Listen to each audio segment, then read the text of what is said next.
Glass, he just sent me a text. Said you can call me right now while I'm driving. Let's don't wait. Let's don't wait.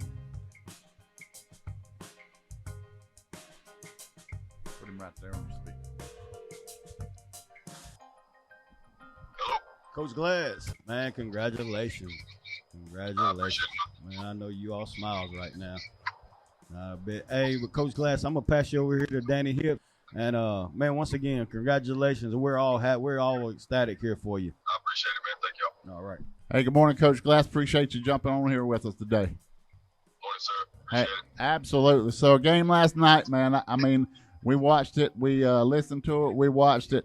It was maybe one of the more physical games that I've seen all year. Two really great football teams, and you know, somebody had to lose, and I'm glad it wasn't you. And I will tell you, yeah, I guarantee it. So I was telling Dennis this morning, I was watching at halftime as you were going off the field. It's been a very, very physical football game in the first half. And I don't know that, you know, I think your team's in fine shape. I think they're all great athletes, but it had to be a little wear and tear on them a little bit. How did you approach that at halftime? Yeah, well, I kind of challenged our defense at halftime. You know, when you put things into perspective, we gave up 26 points to a team that averages 49, 50 points a game. I just didn't feel like we were tackling real well. But they had a different look in the locker room at halftime than I've seen them have all year long.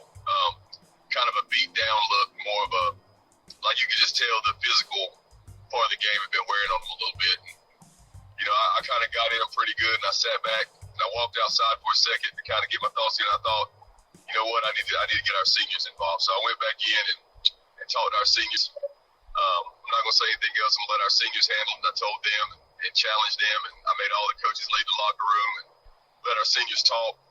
And, you know, I kind of sat outside and could hear some of the things they were saying. And so I went back in and kind of made a little joke to kind of, you know, lighten the mood a little bit. Yeah, loosen them up. They went back out and handled business. Hey, I tell you what, that second half, it was just as physical. And, you know, I can't even imagine on your side with all the strategy that's going back and forth. The game really, it was an ebb and flow on both sides, kind of a slower pace in that third period. But, man, the fourth period, what I would like to hear about is, all right, you're all tied up or you got the ball with a chance to win. How did your team feel from there? I mean, when we got the ball back tied up with 2 minutes and something to go, I knew we had it. I like it. I have a ton of trust in Brady Stover, ton of trust in Coach Natoli and our offensive staff. You know, Coach Natoli. People don't realize the unsung hero of this season is Mike Natoli and our offensive staff. I mean, he has done a great job of preparing our kids and preparing our staff and preparing Brady. And like I said, I can't say enough about that guy. I mean, we are not here without him.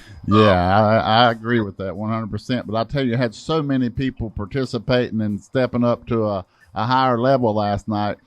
Big plays in the secondary, big plays from your running backs, your quarterback. Where I was at when you got that ball with like 2 minutes and 3 seconds or something to go in the game, I was wondering, do they have enough gas up front with those big men to hold the play, to be able to pass, to create a hole, to make that? And, man, did they ring the bell or what? Oh, yeah. I mean, our offensive line, like I said, you know, we're small. They put a story out about, you know, how small our offensive line was and everything else. And I don't – that doesn't bother me at all. Our kids are absolute animals up front. They play tirelessly. Henry Pitts, our left tackle, didn't come off the field all night except for 1 or 2 special teams plays. And he starts at defensive end and an offensive tackle and had to block big number 9 all night. That linebacker they had that was, I don't know, he might have been 30 years old. He was huge. You know, and then to turn around and have to you know, get hit and beat on by 65 and 56, the pullers they had. You know, so, and then, you know, got kids like Aiden Hobus, who's 175 pounds soaking wet and actually played for me at Lincolnton as a wide receiver as a freshman. He weighed about 120 pounds. And he actually put on 20 pounds of muscle this summer and over, you know, time to bulk up for this season. So, you know, our little guys up front, you know, they get after it. You know, there's a lot of plays that they had a pretty solid running game and passing game as well. And so a lot of times running backs from 71st were able to get through that front line. But your secondary really stepped up. They had some. I mean, you talk about the weight and size difference on the line. So when those guys make it through that line, you know, your cornerbacks and your safeties and those guys, they had a big task. But I really think that, you know, throughout the game, there were several plays that was, you know, one broken tackle away from a touchdown, and they stepped up all night as well. Yeah, we didn't tackle real well all night, and that was really the biggest challenge. You know, we were just coming in trying to deliver kill shots instead of wrapping up and holding on for dear life. And you know, and going back and thinking about it, you know, you have time to really, you know, when you're in the moment, you're like tackle. But I mean, I don't know what I would have done if I am trying to form tackle and they're dragging me for 7 yards. You know what I mean? I mean, they were just, I'm telling you, most physical all year, especially when they ran the ball.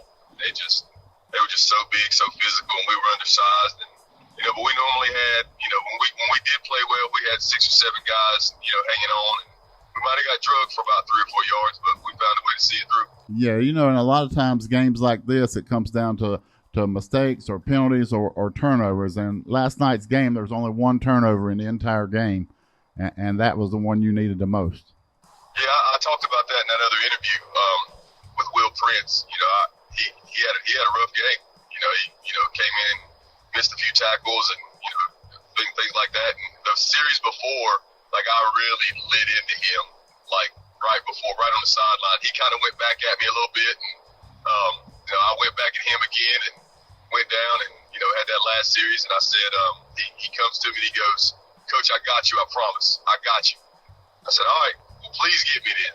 And he comes with that big interception at the end. So hey, he got you, Coach. he did. I mean, this is a kid that, you know, when, you know, 2 years ago, you know, we moved him to safety, and he really was struggling and wasn't getting a lot of playing time because he wasn't wanting to come downhill and be physical. And he just took it upon himself, said, "You know what, I'm going to do it."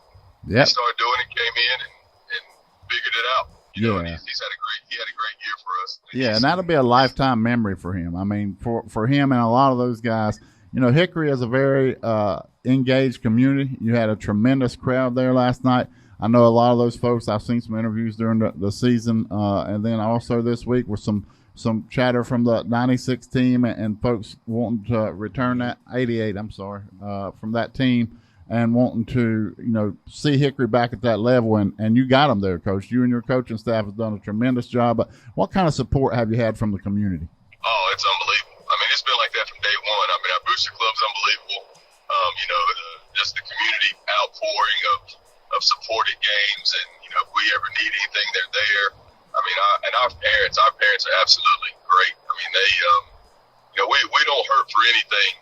These boys don't hurt for anything when it comes to stuff that they need, and that could be from a pair of cleats to a meal. You know, so our parents in our community are top notch. They, you know, I've had great parents in the past, but you know, our community and our parents is the best I've ever had. This is year 23 for me, so they're unbelievable. Yeah, so, Coach, I've been holding on to a story all year, and I really wasn't sure if I was ever going to tell anybody about it. Well, I got you here today. It was in the middle of the season somewhere, and you had told me about all the athletes and all that stuff. And sometimes you can have great athletes, but you also work on them being great people. And so one day I was had to do some stuff around Hickory, and it was a Thursday afternoon. You all had a light practice or a short practice, and I thought, well, before I go home, I'm going to run by Village Inn Pizza up here on 127. You know, they got that good salad bar, that buffet, all that stuff. I was like, I'm about to put a hurt on that. So I'm in line up there, and there's 7 or 8 of your football players ahead of me. So every one of them go up, pay for their stuff. They all get the buffet. They're yes, ma'am, no, ma'am, thank you so much. I mean, they got mannerisms of just great raising. I think that comes from a community and the household both. But the bad thing about that was, man, they ate every pizza out there before it came out. Like, I mean, it was bad. So I will tell you must have been working them good because they eat good. I can tell you that right now. They wore it out. I mean, wore it out. But they really represented themselves, your football team, and their hunger very well. Yeah, that's a great group of kids. I mean, people don't realize, you know, Hickory gets a bad rap. You know, that Hickory's this and Hickory's that. They have no idea. You know, I tell people all the time, like, I would have no problem whatsoever putting my kids right there in school with me. You know, they talk, you know, like I said, Hickory High School gets a bad rap. We've got this and we've got that and everything else.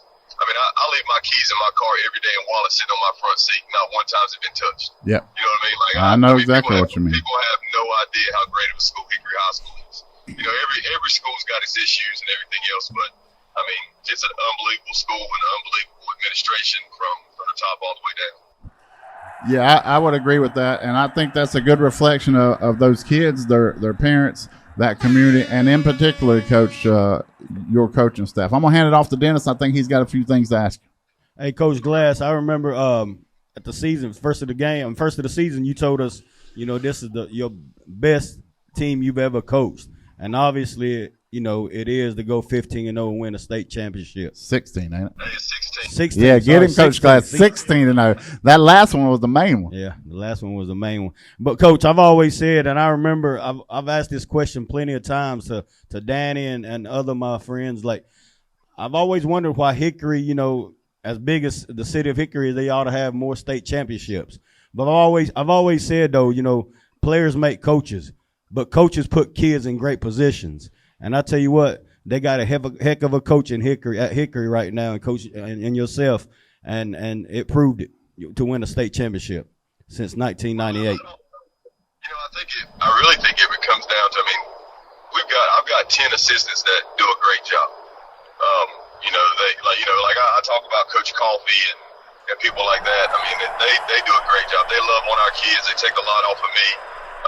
You know, not one person can do anything by themselves. And our assistants are unbelievable. I mean, we've got state championship assistants. You know, Coach Natoli, this is his third state championship. This is Coach Riddle's second state championship. You know, it's Coach Hop's second state championship. You know, we've just got really good guys that love our kids and love the game. And, you know, I try not to work them too hard, you know, but they do a great job. And I think that's the difference. And I don't care who you get. You can get, you know, Nick Saban in here, but if he doesn't have great assistants to follow out the plan that you have, you're not going to be very good. Yeah, so, I mean, that goes all back on our assistants. Our administration for hiring, you know, I mean, Coach Kraft, Miss Tuttle, you know, for them to, you know, when I bring somebody to them and they say, okay, you want them? You sure? And I'm like, yep, sure do. And then they hire. Yeah. You know, so, you know, for them to have the trust in me to do that and things like that it makes the biggest difference in the world. Hey, that's awesome. That's awesome.